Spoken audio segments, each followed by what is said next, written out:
tout ce que tu vas construire va s'écrouler. Et c'est pas grave.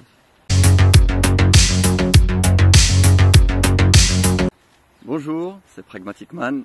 Bienvenue sur cette chaîne et dans cette vidéo où je voudrais parler d'un sujet qui m'a fait réfléchir et je pense te fera réfléchir toi aussi. C'est un peu le but de la chaîne. C'est le fait que l'homme masculin de tout temps aime construire. Il aime construire. D'ailleurs on le voit dès tout petit. Les garçons adorent jouer au Lego.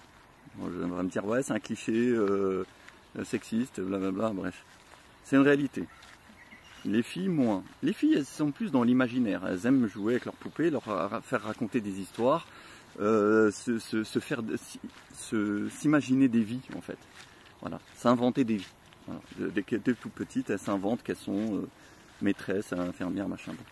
L'homme, bon le garçon aussi un petit peu, mais le garçon quand même, il a une grande attirance, dès tout petit, pour les jeux de construction, où il faut construire.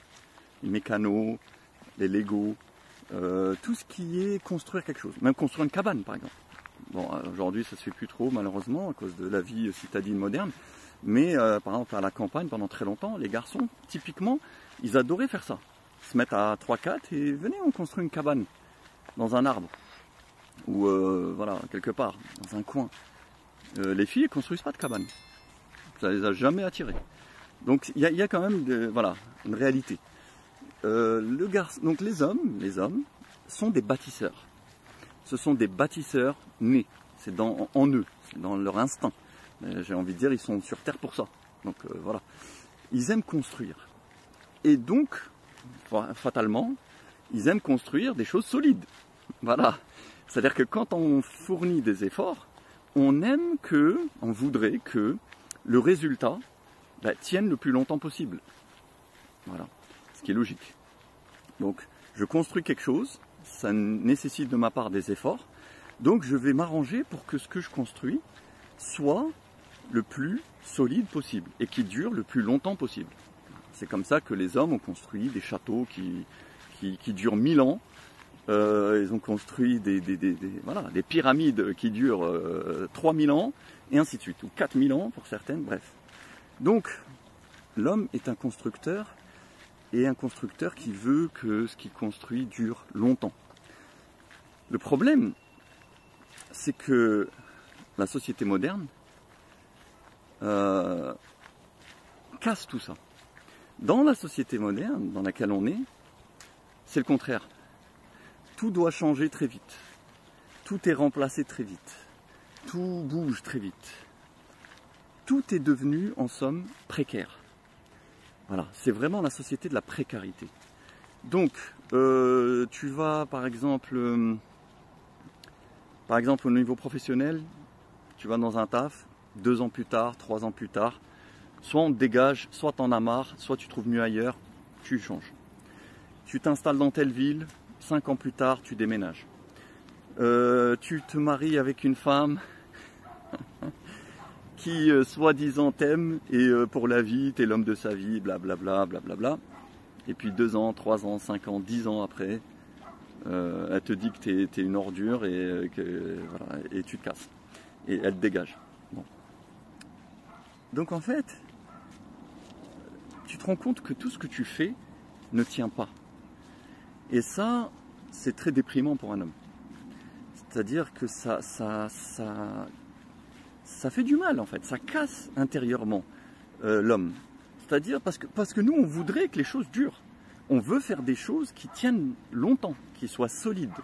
C'est pour ça que dans les relations, par exemple, c'est l'homme qui va s'acharner à essayer de maintenir la relation, qui va essayer de s'acharner à réparer, à faire durer, en fait. Alors que la femme, en général, c'est plutôt, allez, on bazarde tout, on recommence avec un autre. Qui sera pas mieux, mais c'est pas grave, c'est le changement. Vous voyez, comme le fait que, voilà, tous les 2 ans, allez, on change les meubles, la disposition des meubles dans le salon, on met ça ici à droite, ce qui était à droite, on le met à gauche, pour 1 an plus tard, dire, ah ben non, finalement, c'était mieux avant, enfin... Voilà. Le changement en permanence. Alors que l'homme, lui, il est plus dans la stabilité. Il est plus dans la stabilité. L'homme, voilà, il meuble son truc, il peut le laisser comme ça 20 ans, sans toucher. Et ça lui convient très bien. Et tout est bien. Il n'y a pas besoin de changer sans arrêt. Et pourtant, aujourd'hui, il est obligé. Parce qu'il ne maîtrise plus rien. C'est ça le truc. C'est que tout ce que tu construis, tu ne le maîtrises pas. Tu n'as pas de pouvoir dessus. Tu crées une boîte, 2 ans plus tard, elle va couler.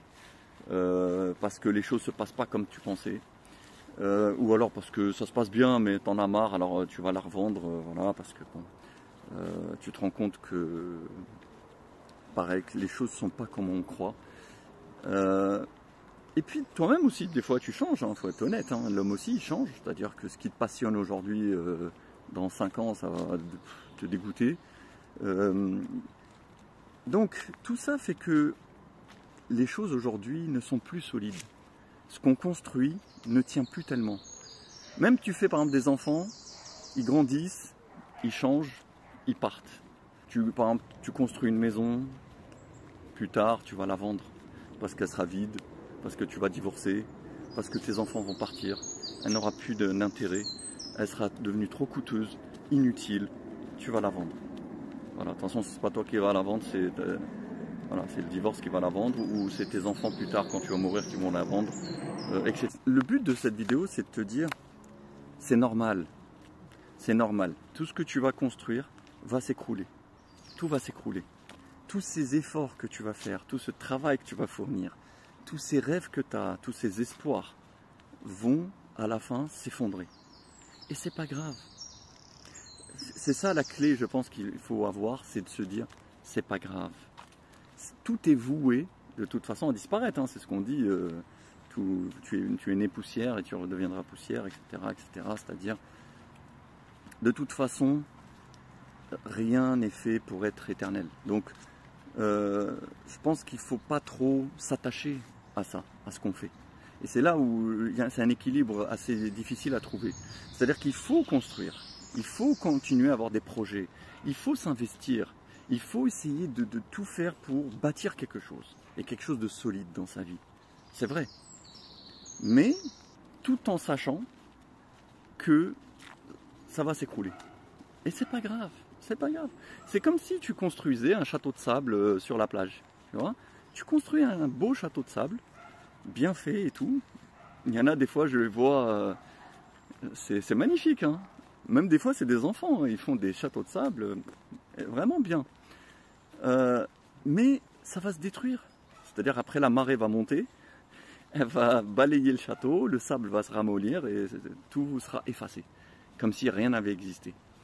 Vous savez, c'est un peu le principe là, des mandalas que les moines tibétains font et après ils soufflent dessus et tout s'en va. Après que ça leur a demandé des heures et des heures de travail. Je trouve que c'est un bon exercice. Justement, qui cultive en l'homme la conscience de l'impermanence. L'impermanence des choses. C'est-à-dire ce que tu fais ne durera pas. Et c'est pas que ne durera pas, c'est va s'écrouler, va foirer, va. Tu vois, c'est comme si tu construis une maison, puis tu vois des fissures dans les murs qui s'agrandissent, puis un jour, toute la maison s'écroule. C'est ça la vie de l'homme aujourd'hui. Surtout aujourd'hui. Parce qu'avant, non. Avant, les choses étaient plus solides, plus enracinées. Il y avait une vraie transmission, un héritage, une lignée. Aujourd'hui, avant, tu léguais ton armoire que tu avais eu de ton père et tu la lègues à ton fils. Avant, ton fils faisait le même métier que toi. Avant, ta maison familiale dans laquelle tu étais né, tes enfants étaient nés dedans et leurs enfants à eux peut-être seraient nés dedans, etc. Il y avait un rapport au temps long qui était beaucoup plus important. Aujourd'hui, non. Aujourd'hui, tout s'écroule rapidement, j'ai envie de dire. Donc, il faut d'un côté continuer à bâtir. Il ne faut pas baisser les bras et se dire bon, laisse tomber, alors je fais rien, je m'amuse, je profite, j'éclate tout, et puis c'est tout. Voilà, la vie n'a pas de sens, voilà, on rentre dans le nihilisme. Vu que rien ne tient, pourquoi me casser la tête à essayer de fabriquer quoi que ce soit? Je comprends cette attitude, c'est logique. Mais je pense qu'elle nous pousse dans un nihilisme dangereux. Donc non, il faut continuer à construire, mais en sachant que ça va s'écrouler. Et je pense que c'est ça peut-être la sagesse à avoir. C'est je continue à bâtir, je continue à investir, je continue à y croire. Mais en même temps, je sais que tout ce que je construis va s'écrouler. Et c'est pas grave. C'est pas grave. Je suis en paix avec cette idée.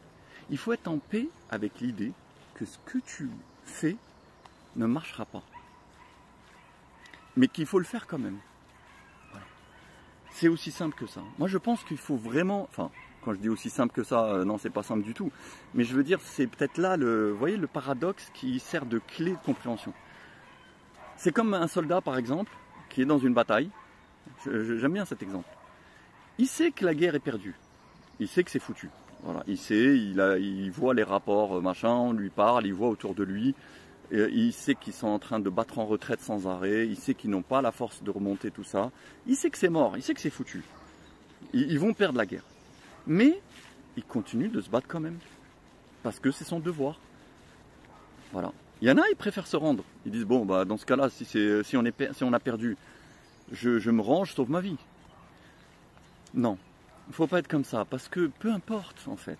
L'important, c'est pas est-ce que tu vas gagner ou est-ce que tu vas perdre. L'important, c'est ce que tu auras fait. Comme disait l'autre, ce qu'il faut, c'est devenir ce qu'on est et faire ce qu'on doit. Voilà. C'est un général allemand, je crois, qui a dit ça. Devenir ce qu'on est et faire ce qu'on doit. C'est tout. Après, le résultat, on s'en fout. Le résultat, on sait. Il faut même se préparer. C'est quoi? Il faut se préparer à ça. Prépare-toi. Quand tu vas commencer quelque chose, prépare-toi au fait que ça ne durera pas beaucoup, ça finira par s'écrouler. Voilà. Moi, je pense que, surtout par exemple avec les femmes, avec tout hein, d'ailleurs dans la vie, mais on va dire par exemple avec les femmes, va vers les femmes. Essaye de construire un lien, une relation agréable et solide avec une femme. Mais tout en sachant, au fond de toi, qu'elle va te quitter tôt ou tard. Voilà. Que ça ne marchera pas. Que ça va s'écrouler. Ne tombe pas dans l'illusion que c'est bon, ça y est, c'est solide, là c'est pour la vie, on s'aime tellement, ça se voit, tout est super entre nous, tout est magnifique, il y a une fusion absolue, oh là là, ça ne peut pas ne pas fonctionner, ça ne peut pas s'arrêter. Si, ça va s'arrêter. Et ça va même s'arrêter d'une manière effroyable. À la fin, elle va te trahir, elle va t'abandonner, elle va te cracher dessus. Et c'est presque inéluctable. Voilà. Je pense qu'il faut le voir comme ça. C'est pas grave. Voilà, c'est pas grave. Tu auras vécu quelque chose de bien. Ça t'évitera de trop t'accrocher, de trop t'attacher. Moi, je pense que c'est ça le grand piège qui fait souffrir beaucoup de gens, c'est l'attachement excessif. Donc, il ne faut pas non plus être dans le nihilisme, genre je fais rien, je m'en fous, rien que je consomme, je profite et voilà. Non, il faut bâtir, il faut continuer à bâtir des choses, mais il faut aussi ne pas être dans un attachement à ce qu'on bâtit. Voilà. Se préparer à l'idée que ça va s'écrouler, c'est normal. C'est comme ça. Aujourd'hui, c'est de plus en plus comme ça. Il faut faire avec. Voilà mon ami, j'espère ne pas t'avoir trop déprimé. Au contraire, le message c'était de te dire, voilà, t'attache pas trop. Et voilà, fais les choses pour les faire. Parce que et c'est dans l'action que tu tireras ta satisfaction, pas dans le résultat. Voilà. Ne tire pas ta satisfaction trop du résultat, parce que le résultat c'est que tout va s'écrouler un jour ou l'autre. Tire plutôt ta satisfaction de l'action elle-même et du but que tu visais. Voilà. Tu vises un beau but, tu vises un objectif louable et tu agis comme il faut. Ça doit te suffire. Après le résultat, dis-toi, ça ne marchera pas. Mais c'est pas grave, on s'en fout complètement. Voilà, détache-toi du résultat. Ne te détache pas de l'action, détache-toi du résultat. Et tu vas te sentir beaucoup mieux. En tout cas, c'est ce que je te souhaite. Sur ce, je te dis, porte-toi bien, n'oublie pas, abonne-toi, etc. Blablabla, blablabla. Et je te dis à très bientôt.